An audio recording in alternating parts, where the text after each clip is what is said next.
homework. Okay, so now we're going to discuss more about configure user and group accounts. So we got Azure Active Directory, so AAD setup. Now the next step is we need to start creating user accounts and how we're going to manage them. When we're creating user, you can always create one by one. But if you have hundreds and thousands of users to be created in one go, you can always create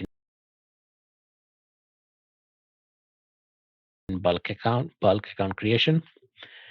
Once you create the user, you like to group them based on their job profile, based on their department. So you can provide them the right level of licensing. You can provide them right level of RBAC permissions, so they can perform their own duties. You can assign, as I said, licenses to the user directly, or you can assign to group. And when you assign to group, all the users belongs to that group. It gets auto assigned as well.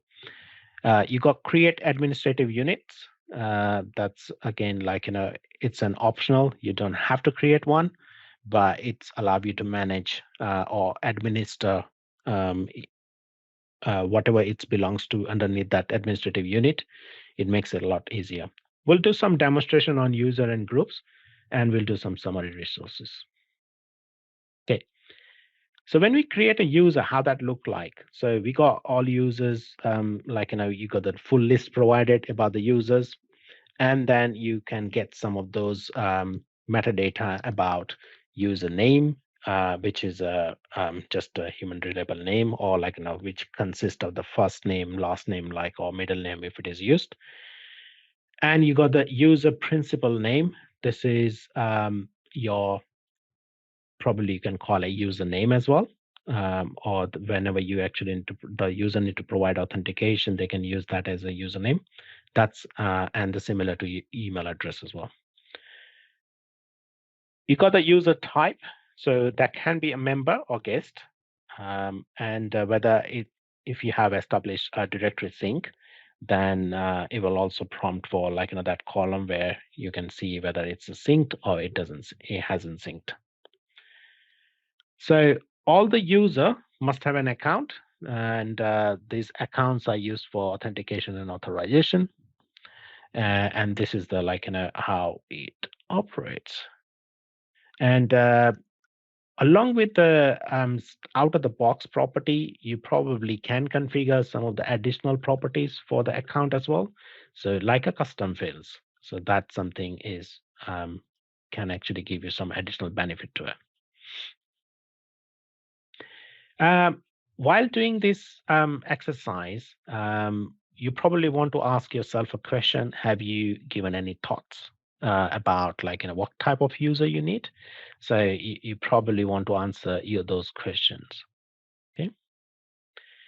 So next one, when you're creating a new user, you'll be prompted with two options. One is creating a user, which is a standard your Active Directory account, but you probably can invite external user as a guest, and they can perform their segregation of duties, or they can perform their jobs, and also you can control those users in a certain ways. Okay. And while doing this exercise, you probably wants to also check here a couple of things on the screenshot. You can see with the new user, new guest user, bulk create options are available, but you also have a multi-factor authentication option as well. So when you're actually performing this exercise, I would strongly recommend that try and explore other option. Just don't go through with step-by-step instruction and says, okay, create user, do this, do that. Probably you want to perform that in one, first go, but in a second time you executing the same step, you try and explore more and more other features as well. And that gives you more confidence about learning. Okay, so when you're creating a group, group is nothing but just more let's call it as a folder, or let's call it as a logical just segregation. So the group can be in a multiple types. So it's security groups. It drives all the security elements to it, and you got Microsoft 365 groups, which is if you are operating on the Microsoft 365 level, that's where you can create these groups as well. And there are assignment types, whether it's assign or dynamic user or dynamic device. Wherever it comes to dynamics, you can actually write a query, which is a graphical query, where you can say that, like, this user with this type or this position, I would like to add them to this group. Okay. Great. So when you assign licenses to user or group, you need to have a couple of things to keep in mind.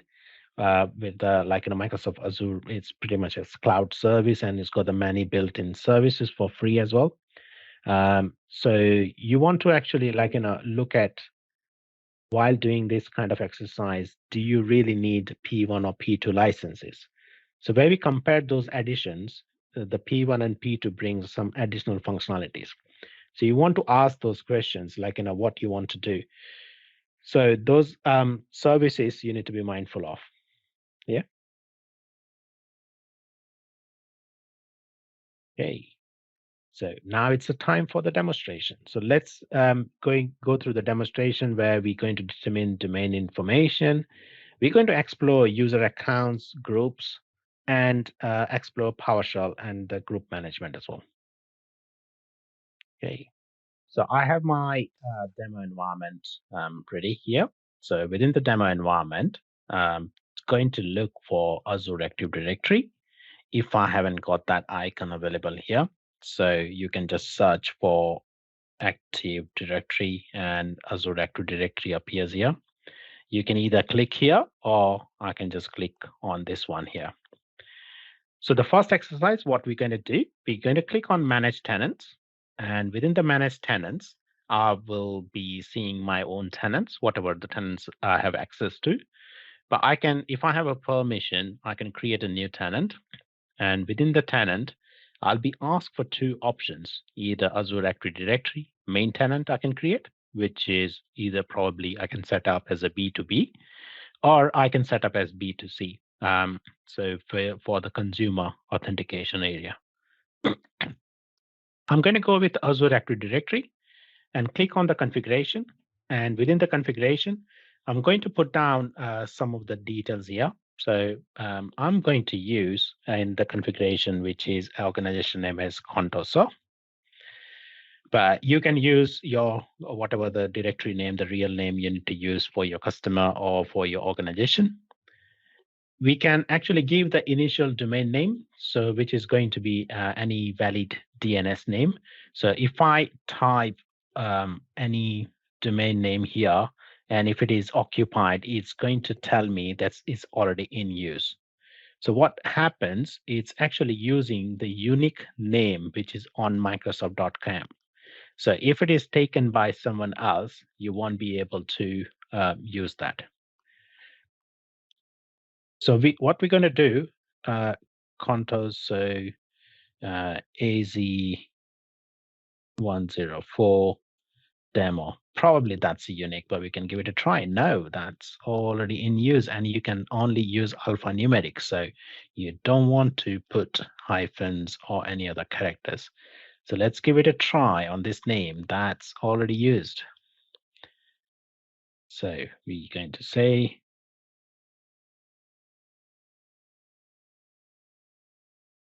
okay. So here we have another unique name, just for the demonstration purpose, just to save our time. I've just given a unique name. You want to probably give your geographic area. So if whichever the region you are in, you want to set up your tenant in that region, or if there is a need for you need to set up this tenant into a different region for a purpose of having a subsidiary company or child company or any other associate company, and you're setting this up for, or your customer resides in a different region, and if you want to set up in a different region there. I'm going to leave it with United States here and going to go into the review and create. It's going to run through the validation. So here my validation has passed, and I'm going to hit the button create. When I hit the create, I have to do my captcha. So I'm just going to type in captcha for validation and submit. And it's going to go into the, once it's valid, it's going to go into the creation progress. So let's wait for the creation to finish. So once the tenant gets created, we probably want to switch to that new tenant and then perform any operations. So it can take a little bit of time. So please give some more time on it.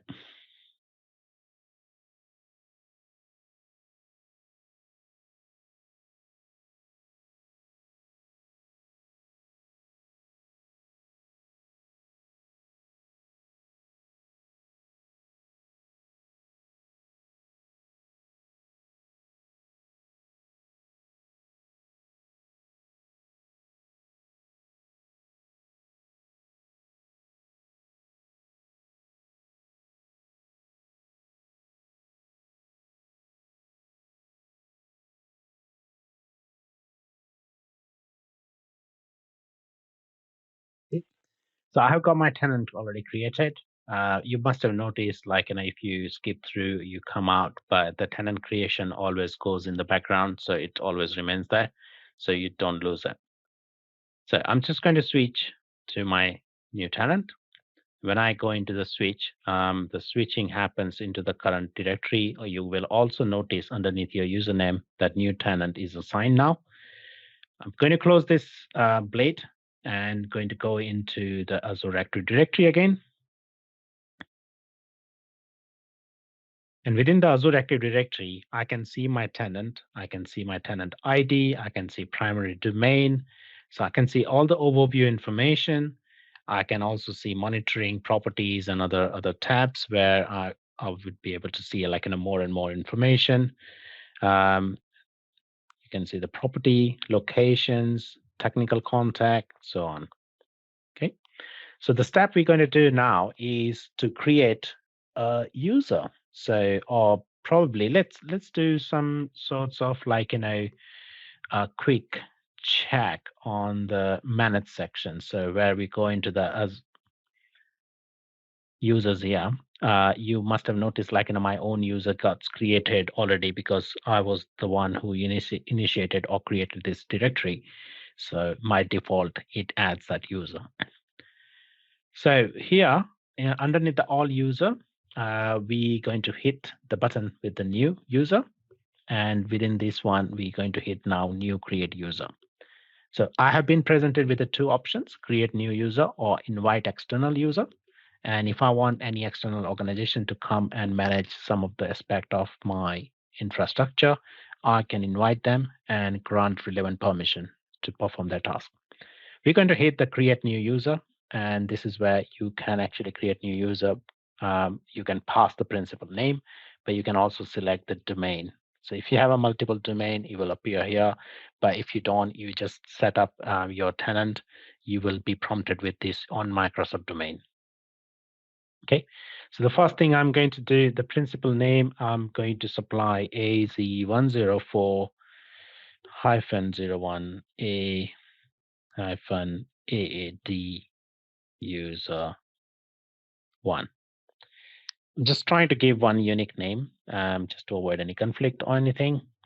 And the display name, I'm going to give the same name, but in your real scenario, you probably have the full name or any other display name you want to give.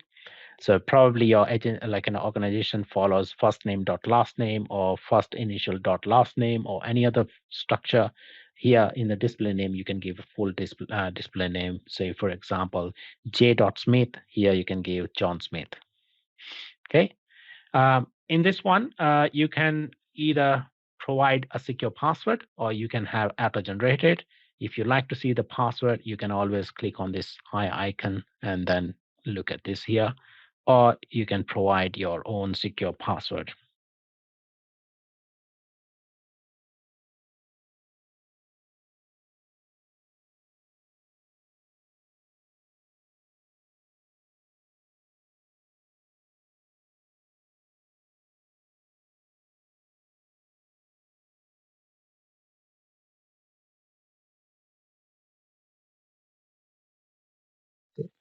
So I've assigned one of the unique user. It must be a strong password. If it is a weak password, you just have noticed. I'm just going to give like temporary. So here you can see that minimum 8-character long. This is my policy. By default policy, it says at least 3 out of lowercase, uppercase, number, and symbol. And the password must be weak or commonly used. So if I just like typical password I have used, say password 123, it will just say it's commonly used. Okay. So in this one, I'm just going to quickly click on the password auto-generated, and also I'm going to copy this to clipboard, just for the so I can perform this. Now I'm just going to give the first name and the last name just as a property. So I would say AZ104, and the last name I will give 01A hyphen.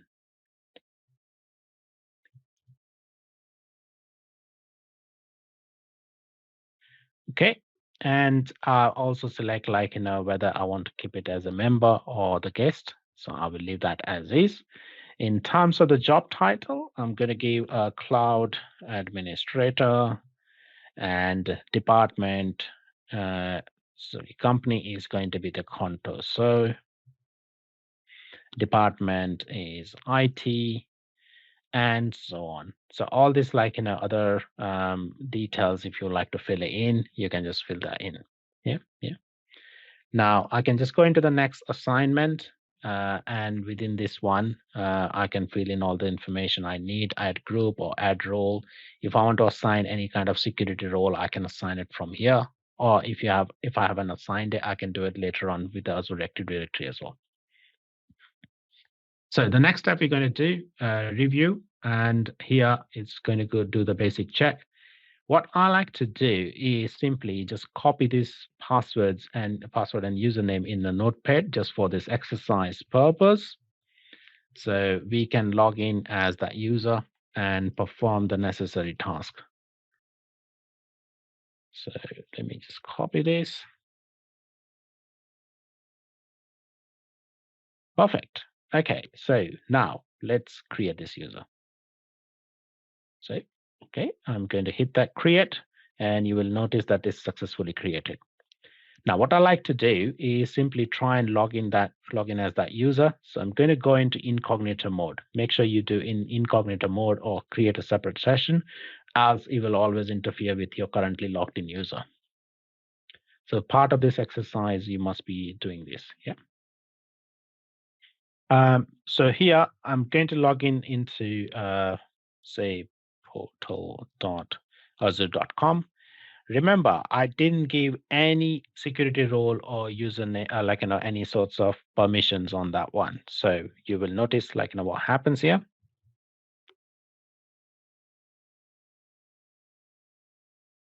Okay.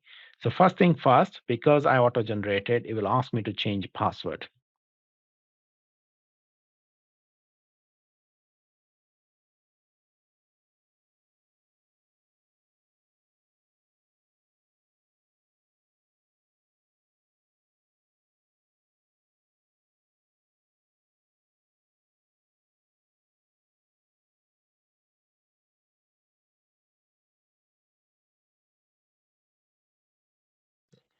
Now I'm logging into portal, and here, if I try and do any sorts of services or anything I can try and access, it's not going to give me enough permission to perform any task.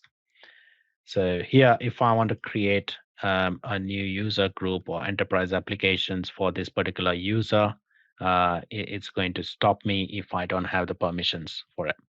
Okay, so what we're going to do here, just in the other window, for this here, let me just refresh this so we can see this user. I'm going to go into that user and manage their assignment. So if I want to assign a role after that, I can just go into the assigned roles and quickly look at it. If it is not there, I can do add assignment, and I'm going to make them as a user administrator. So when I look at the user administrator, this is one the role. So that's user can actually manage all the aspect of the user administration. Okay. So it's going to take a little bit of time to appear.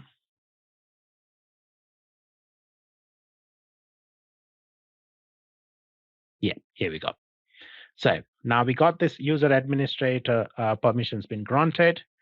Now going to jump back into the session for this particular user, and let's give a hard refresh. Okay. Now the next exercise we're going to perform and just check it, like what is going to behave like in terms of the creation of the new user. So now I've logged in. I'm already in there, and here I'm going to go into Active Directory. You can see this logged in as a new user. And within this new user,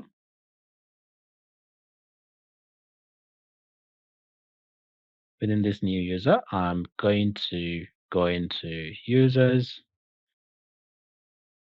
And within the user, I can see myself. I can see the other user who created this new user. And the next step I can do is start creating and inviting user. So because this particular user is a user administrator, can actually perform that user creation task. So this is how we can actually continue by creating the new user, again, auto-generated password. I'm not going to go through that cycle again because we've just been through. Perfect. Now, what we're going to do next is we can try for the different permission, like another addition. Let's give it a try on that one. So what I like to do, I'm just going to go into that Azure Active Directory. Within this sections, I need to click on licenses. So let's find the licenses. Here we go. So here in the licenses, within this, I can go and either give it a try on some of the free trial licenses or something which if I want to use P1, P2 features, I can actually do that. But to do that, let's give it a try on say, try and get the P2 feature here. And for this one, we don't have the try and buy enabled.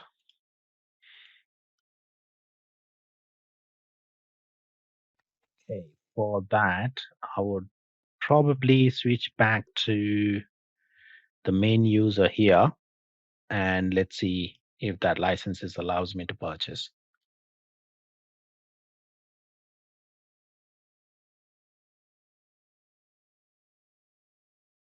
Here we go. Because this user is a global administrator, it's possibly that's why we got the permission here. And we're going to give it a try now. So what we're going to do in the free try, we're going to click on the P2, and let's try and activate this P2. Okay.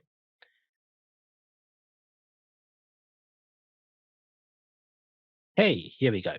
So we got this P2 activated. That's quite easy and quick and fast. So from licenses, all product. Now, if I just go into refresh pen here, I got my licenses here.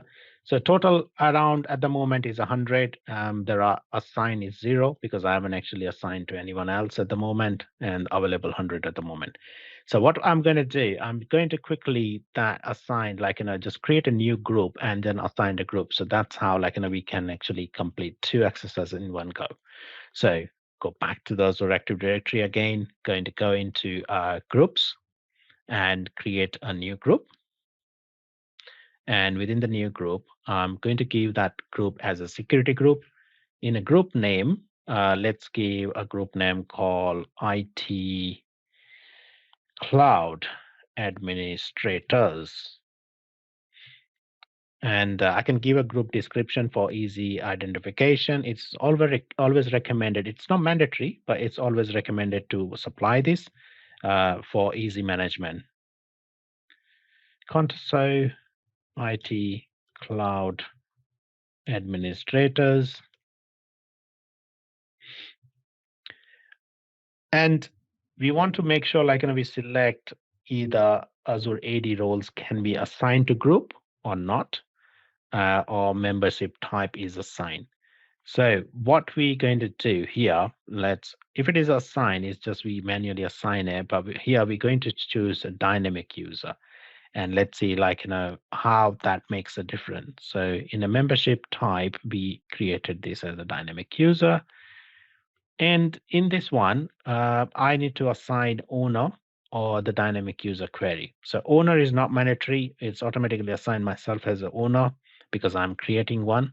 And within the dynamic query, I can now put down those expressions, what I like to filter. So as soon as the user gets created with certain type of metadata, I can filter and automatically put that user into this group.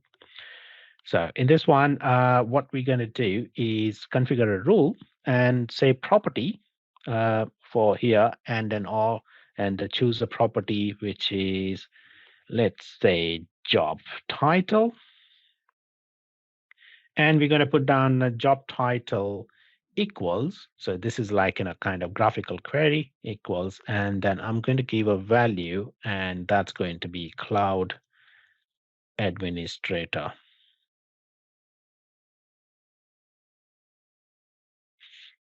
Okay. And then I'm going to do tab. So this is a query. It comes down here and hit save. So there's a dynamic query has been assigned, and then I can just hit create.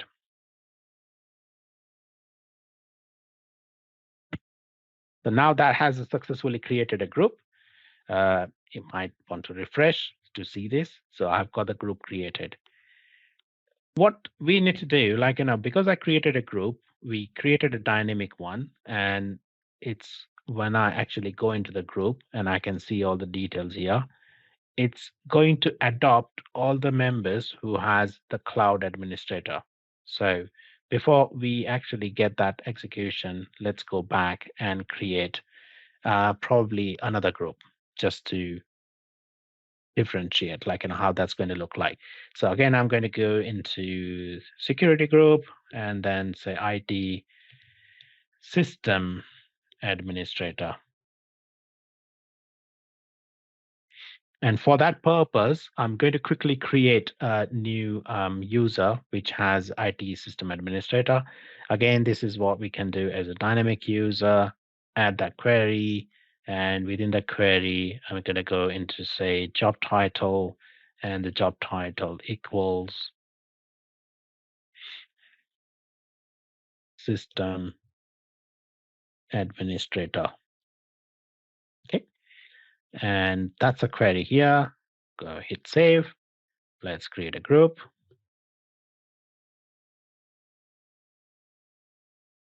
Okay, it's created. Let's refresh and see if that appears here. Okay, here we go. So we got two groups created. But remember, we only created one user for the cloud. So I'm going to quickly go and hit another user. So probably copy, save some time, and probably copy this user here.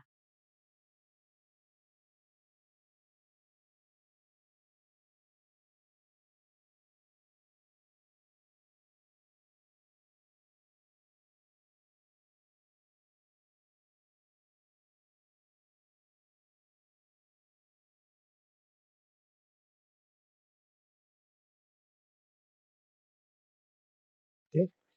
So I've just quickly assigned all the details I need to know for this particular type.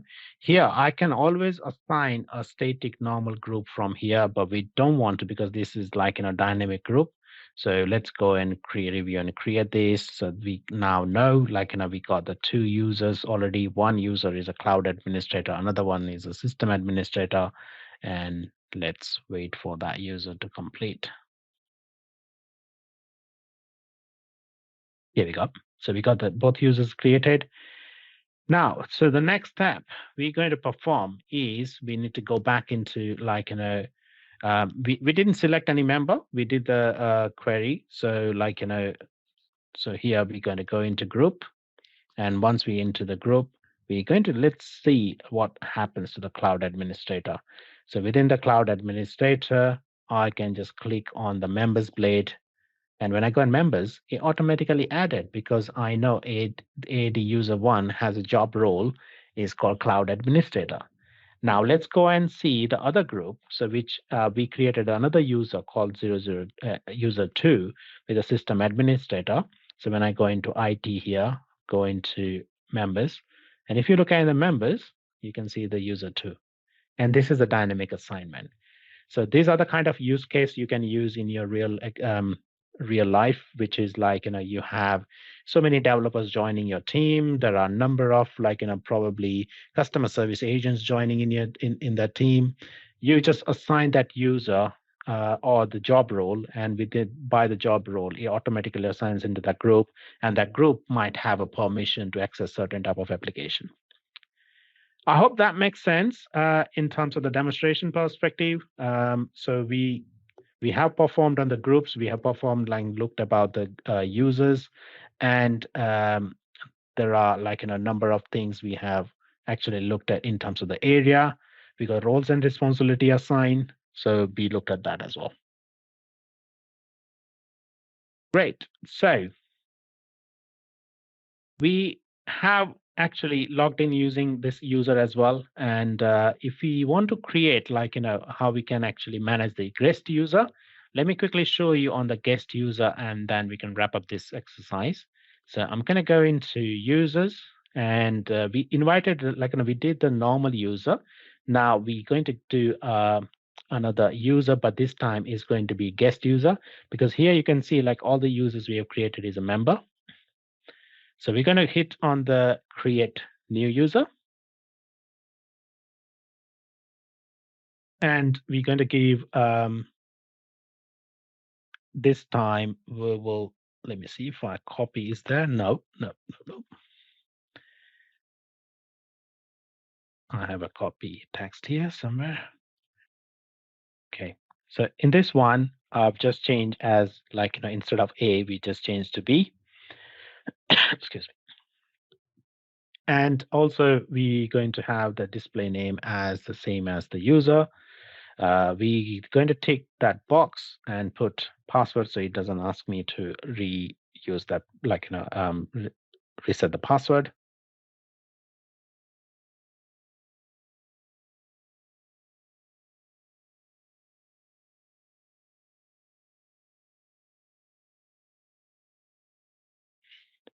Okay, and go to properties, and I'm going to say this one.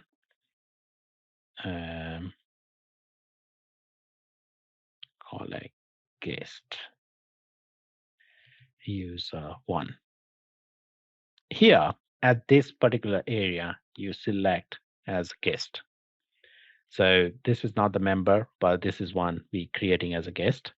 And now I'm going to assign the job title also, because this person particularly coming from another organization, but he's going to be a system, he or she, system administrator role, and they're going to help us with organizations, all the like, gaps, because they might be SME or someone who's joining this. I can just do the next assignment. Here, and like, we're going to continue with create.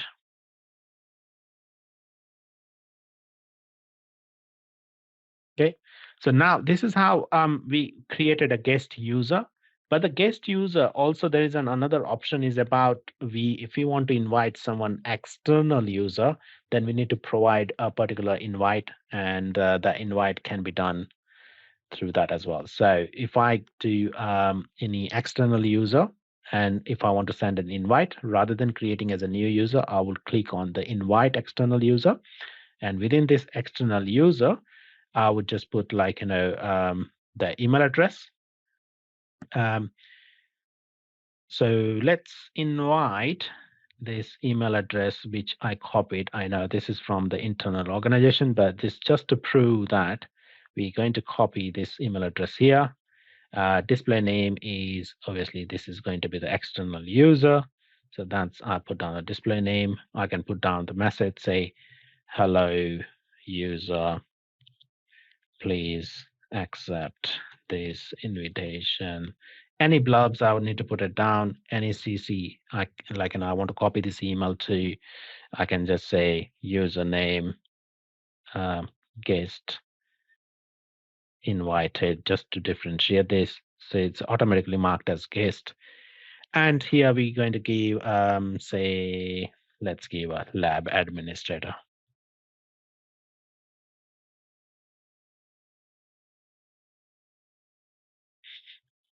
Okay. And company name, we can just give anything. Contours.